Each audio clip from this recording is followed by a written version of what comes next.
Our first speaker is head of AI research at Adobe and recently completed her doctoral research at the University of Oxford Internet Institute. She spoke at Media Evolution's The Conference last year, and she is also presenting at Dev conference this week. So we are really happy that she could make it to us today. And please give a really, really, really warm welcoming applaud for Laura Herman. Thank you so much.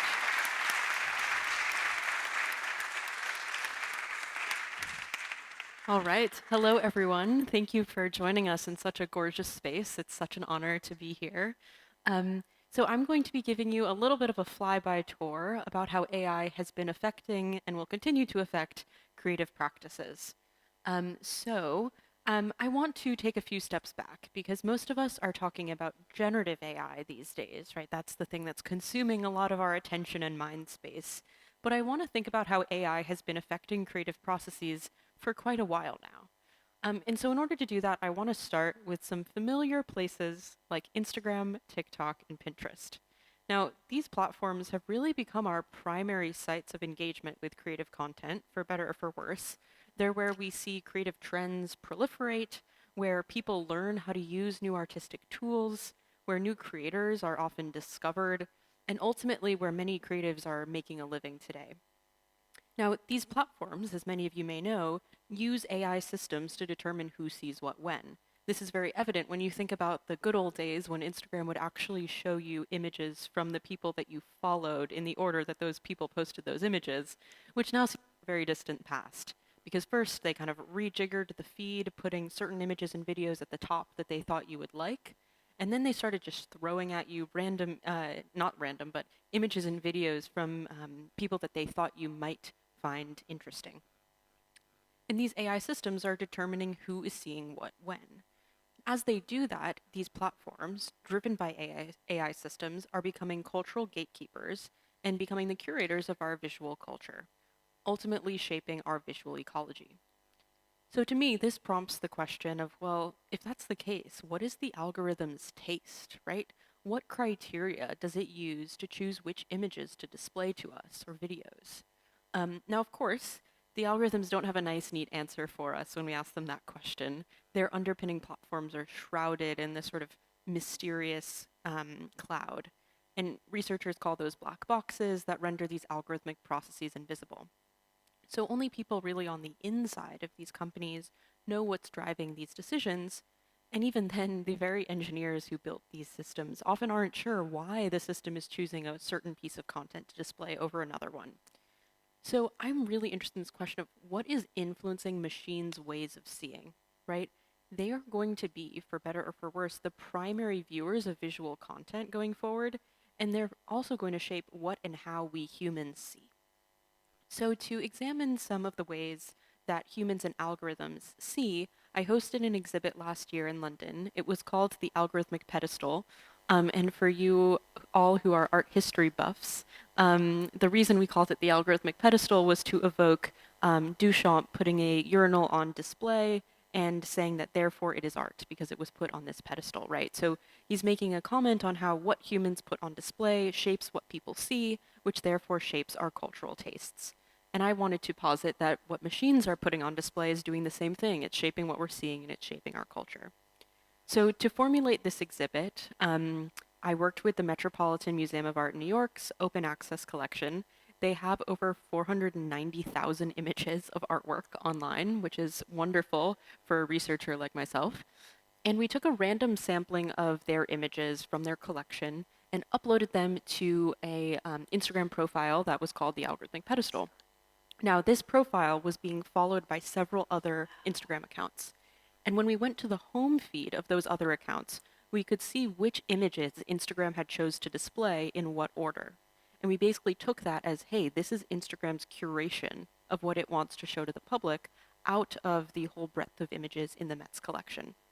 And then on the other side of the exhibit, we had invited a human curator named Fabienne Hess, an incredible London-based artist, who came up with her own curation from the Met's collection.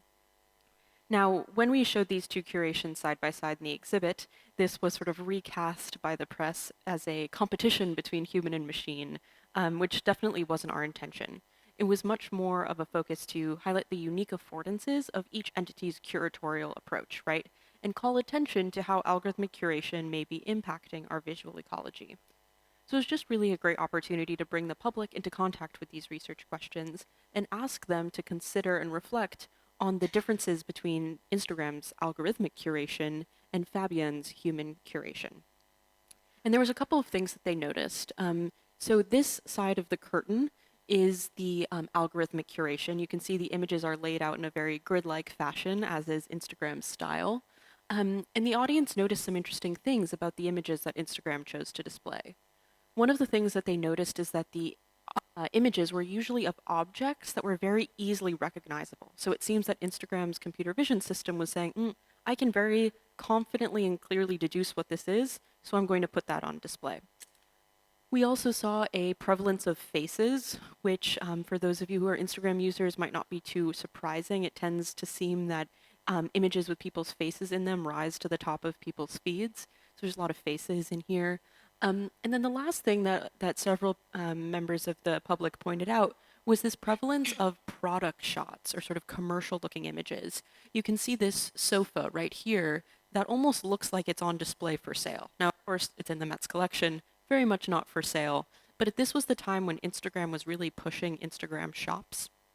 And so there was this idea of, oh, maybe Instagram is actually prioritizing images that seem more commercial in nature since it's trying to up its sort of e-commerce platform. And then on the other side of the curtain, we had Fabienne's curation, as I mentioned. She was really focused on very material-looking works, very different from the sort of screen-based approach that Instagram took. And the works that she chose were much more abstract and relational to one another. And Fabienne, when she had started off the curation, she actually asked me, well, what's the organizing concept of this exhibit? I was like, wow, that's a very human question of you to ask. Instagram didn't ask us that. So we said, you can choose what sort of concept you'd like to organize your images around. And she said, okay, I'm going to choose the concept of loss, because she thought that was something that only humans could understand. So it's really interesting because at the end of the day, the exhibit basically became about loss on one side, and on the Instagram side, much more so about profit. Now, we got a chance to interview artists in the context of this exhibit and talk to them about if and how Instagram was influencing what they make. And sure enough, they talked a lot about different ways that Instagram was changing their process. First, and perhaps most obviously, Instagram was showing them certain images that maybe inspired their subsequent artworks. That's all well and good. We also started to hear about the artists whose work came up in their feed, influenced their perception of what was going on in the art world today. So for instance, they might say, it seems to be that there's a trend towards surrealism, and that's what everyone's making, and that's what's selling, and that's what's doing well right now. But the reality could have been just that Instagram was prioritizing more surrealistic pieces to come to the top of folks' feeds. And then the last piece that artists mentioned, which is most interesting and relevant to me, is that the artists found themselves making certain pieces that they were hesitant to admit, but there were certain pieces that they were making specifically because they thought they would perform well on Instagram. And in a day and age when they were trying to make a living, trying to get gallery representation, trying to sell their works, they felt that they needed to pander to the Instagram algorithm's tastes in order to get the visibility that they needed to succeed as an artist. So in this way, Instagram and its underlying AI system are really shaping what these creators make. So one example is Max Sestkov, an amazing artist. Recommend you check out his work if you don't know it already. He came by the exhibit and he told me a story of when he was deep in the pandemic days, and he's decided to try out a new exploration. And he just was late at night tinkering around on his computer. He came up with something that he thought was maybe somewhat interesting, but he wasn't really particularly sold. But he thought, well, for the sake of putting things out in the world, I'm going to post it on Instagram. So he posted it and went to sleep. And the next morning he woke up and he had gone completely viral. He had hundreds of thousands of likes, tens of thousands of new followers. He even had emails in his inbox inviting him to participate in gallery shows and to introduce him to collectors. So this was, of course, very exciting at first.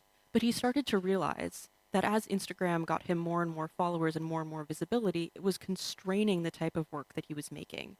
it kept encouraging him to make similar pieces over and over. And as soon as he felt that he tried to branch out from that original piece, which again, he wasn't even that happy about at the time, Instagram seemed to punish him, and his follower counts would go down and the view count would go down. And he would get all these sort of pop ups telling him to basically return to his previous style. Now, Instagram's essentially making him a brand, and that was his experience. And to Max, at least, his view of creativity is that it should be the opposite of a brand. It should be about being new and unique and unexpected and different every time, not about being the same. So, as you can see on the right, he decided to just quit Instagram for a year because otherwise he was worried he was going to fall into this creative mind suck. So, this is just one example of how, by acting as these curators and cultural gatekeepers, algorithmic platforms have been influencing the creative content that humans make. Of course, this content that humans make is then used to train the algorithmic platform, and so this forms this cycle where algorithmic platforms impact the human artists, and the human-made art impacts the algorithmic platforms. Now, this was all before generative AI even existed, right? So now, as many of you know, AI systems are starting to actually create themselves, just adding a whole nother dimension to this cycle. So before I talk a little bit more about generative AI, I just wanted to level set. I try to not use the word AI or the phrase AI too much because it's such a broad term. It encompasses so much. It's more like a marketing term than a specific technical term. And there's been AI around for quite a while. Things like spell check or fraud detection in your banking system or even Face ID opening your phone. Those are all examples of artificial intelligence. Now, within machine learning, that's where we're starting to analyze data to find patterns and make predictions, right? So this is personalized content recommendations, like I was talking about on Instagram. You can imagine Spotify as well, Google, Siri, all of those things. And then we get down into deep learning, which is a subset of machine learning, as you can see here, based on artificial neural networks with representation learning. And so this is where you get into image recognition, speech recognition, self-driving cars, and so forth. And now the latest in this sort of AI research trajectory is generative AI, which uses a special type of diffusion model to produce content. Started off with text, and then we got into images, and now the latest craze is video, as some of you will know. And so there's been a ton of debate about generative AI tools. I'm sure we'll have some today. Are they the harbinger, the end of all human creativity? Is this like spelling the death of the artist? Or are they this brand new creative frontier that's unlocking new possibilities we never could have imagined? Well, my personal view is a little bit more nuanced than either of those extremes. I think that generative AI is not really the beginning or the end, but a change in the creative process, a new tool in the artist's toolbox. And of course, as any new tool does, that new tool changes the role of the creator. And so I want to talk a little bit about that change in the creator's process and role so that we can unpack that together. So first, I've just mapped out a very rough sketch of kind of the old linear creative process that starts off with gathering inspiration, and then you move along through to producing the thing. You edit it a little bit, and then you share it out in the world. This is maybe what we all learned in school when we're about 10 years old, right? And it's the moment of production here that we're being told could become automated. And if this is true, this renders skills like drawing or painting a little bit less necessary. There's another amazing artist named Memo Atkin, who I've had the pleasure of collaborating with, and he equates drawing and painting in the future as something akin to long division, something that we're all taught in school, but a skill that we don't usually have to use ourselves. When it's time to do long division, I usually reach for my phone or my calculator. I don't do it by hand, right? And so Memo thinks that similarly, we would reach for generative AI tools when it's time for artistic generation. Now, I want to be very clear that the role of the human creator is still integral for creativity. And as you can see here, even the generative tools seem to know this, right? They show that this is what a creator or an artist looks like. It's the role of that artist, that human, that's changing. And the parts of the creative process that they perform, as we'll hear about in a little bit, are changing, slightly different. So my team at Adobe has had the pleasure of speaking with thousands of different creatives as they look to integrate generative AI into their process or choose not to. And we've created this new framework for a creative process in the generative AI age. And you'll notice that some of the terms I introduced before, like ideation and iteration, are replaced with words like direction and curation. And that's because generative AI, for better or for worse, produces ideas in high fidelity right at the start of the process, right? There's no back of the napkin sketch. You get right into pixel perfect, seemingly, outputs. So it's up to the human to direct the tool and then select amongst the outputs from that tool, decide what to do with them. And so these are the parts of the creative process that the human creator is most focused on in the age of generative AI. They're really focused on coming up with ideas and deciding amongst an array of options, evaluating those outputs, choosing how to contextualize them. So one of my colleagues and I sketched out this sort of before and after visualization of the creative process. As I mentioned in the past, a creator might be particularly focused on production and editing. When you think about Adobe tools, I'll be the first to say most of those tools have been built for really high quality production and high quality editing. But now we're seeing this shift towards the creator being much more focused on coming up with ideas and deciding amongst an array of options. And just a little bit about how this works. So generative AI essentially is producing a latent space of media, an infinite array of possibilities. And the creator is responsible for directing that system, for driving it, essentially. And when they're doing this, they're basically aiming a lens on a certain subsection of that huge latent space. Right now, we do that mostly through prompting by typing in some words to the system. In the future, you can imagine that being much more multimodal, say through speech or through drawing or through gesture. And all of this together, this sort of directing of the system, is that first component I mentioned of direction.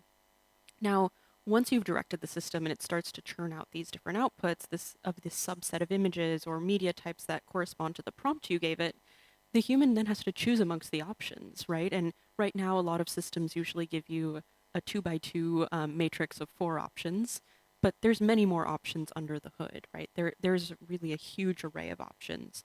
So it's up to the human to select amongst those options that the machine can produce.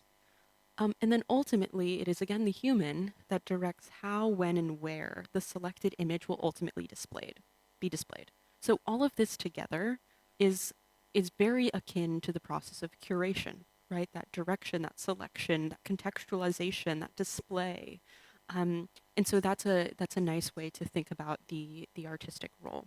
Now, conveniently, we humans are pretty good curators. We like to select from an array of options, right?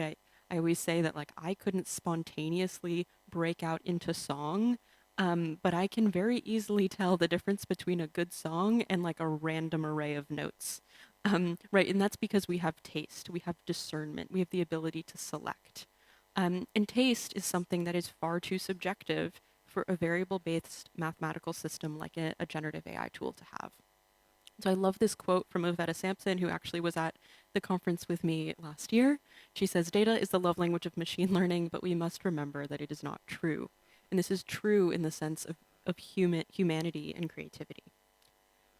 So in my view, the creative skills of the future are much more curatorial.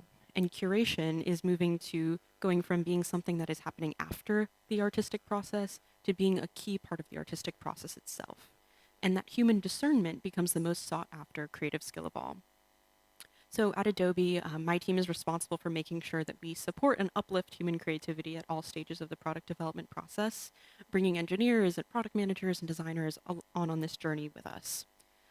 So just as a couple of examples of some of the things that we're doing, so I'd be remiss to not mention them. So we have a generative AI tool called Adobe Firefly. And as some of you may know, this model was trained only on images that we have the licensing rights to, whose creators have been fairly compensated. And this was extremely important coming out of my team's conversations with artists. If we were going to release a generative AI tool, this is the way it needed to be done. We also have worked on tools such as Generative Fill, which exists within the context of Adobe Photoshop. And this was a really interesting way to show creative professionals that, hey, this technology can work for you within your existing workflows rather than being something that completely replaces you, right? It can clear up some of the tedious tasks that you're already doing in your day-to-day work. And then something else that I find really important and I'm happy to talk more about is the Content Authenticity Initiative. And this is a system and a protocol that transparently labels content as AI generated so that consumers of that media, we're aware and we can make trust decisions when we're coming into contact with this media online. So, in closing, I thought I would leave you with some provocations to consider for the rest of the day today and as you hear the other talks. So first, thinking about how would you describe your taste to a machine? Do you think you could do that? I mean, how do you describe your taste even to a fellow human? I'm not quite sure. How do you decide what creations you see today? Now, how would art made for a machine curator be different from art made for a human curator? And what would you make if you didn't have to generate it?